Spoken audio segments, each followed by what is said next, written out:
Alors comme chaque semaine, voici notre chroniqueuse cinéma, Léa Colère. Non, pas cette fois.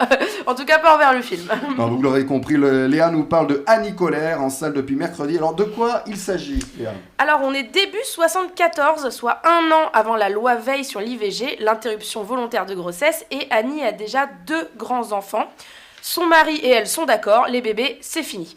Elle se rend dans l'arrière-boutique d'une librairie pour y rencontrer une antenne du MLAC, Mouvement pour la liberté de l'avortement et de la contraception, qui lutte contre les IVG clandestines qui sont extrêmement douloureuses, traumatisantes et surtout très dangereuses. Dans ces antennes qui se développent partout en France, des infirmières, des médecins, pas forcément gynécologues, mais surtout de belles personnes bénévoles qui vont tout donner, leur temps, leur argent, leur empathie. La méthode utilisée est toute nouvelle, elle ne nécessite ni cintre ni aiguille à tricoter, une révolution. Alors est-ce que c'est une réussite? Oh oui, la mise en scène est classique certes, mais efficace et sans temps mort. Le film est parfait dans le sens où il est exactement ce qu'il veut être. Percutant, parfois violent, prenant, révoltant, pédagogique, réaliste, le tout sans être dénué de légèreté. L'écriture des personnages est intelligente, le casting est réussi et surtout la direction des actrices. On peut noter l'émotion de Laure Calamy, la douceur de Zita Enro, la pudeur et la discrétion des hommes qui nous rappellent que non, not all men, et je trouve ça plutôt bienvenu d'éviter d'utiliser une énième fois de manière directe le patriarcat ou la masculinité toxique. C'est un film important, utile dans le bon sens du terme, et il nous rend fiers d'être français. Moi, je suis une grande consommatrice des séries et cinéma outre-Atlantique, alors forcément, moi, ce qui me marque en premier lieu, c'est le sujet.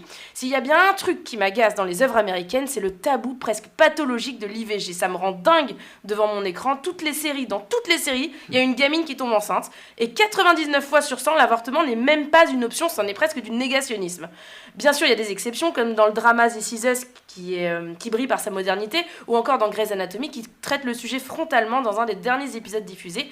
Mais c'est vraiment lassant en tant qu'Européenne de toujours faire ce constat. Ce film, d'une bienveillance presque jamais vue, offre aux spectateurs l'évolution d'une société. Tout ça dans le visage d'une femme, celui de Laure Calamy, qui, je le répète, est absolument excellente.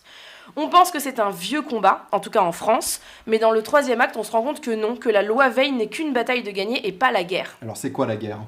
La guerre, c'est énorme. La guerre, c'est l'équité homme-femme, c'est que chacun puisse disposer de son corps. La guerre, c'est de pouvoir porter des jupes, tu vois. Mais pour en revenir à l'interruption volontaire de grossesse, la prochaine bataille, en tout cas en France, parce qu'on n'est pas dans un pays d'arriérés, on pratique l'IVG légalement, c'est celle de l'hôpital, celle de l'humanisation de l'hôpital, que ce soit un lieu sans jugement, bienveillant, empathique et, soyons fous, plein de tendresse. Alors Léa, le mot de la fin, une réplique marquante. Il est plus traumatisant d'élever des enfants que d'avorter. Voilà, c'est ton mot de la fin. C'est pas de moi. Hein, oui, c'est toi aussi, bien sûr. J'aimerais bien, mais ce n'est pas de moi. Et c'est au cinéma. Attention, ce n'est pas sur les plateformes. Non, c'est exclusivement au cinéma.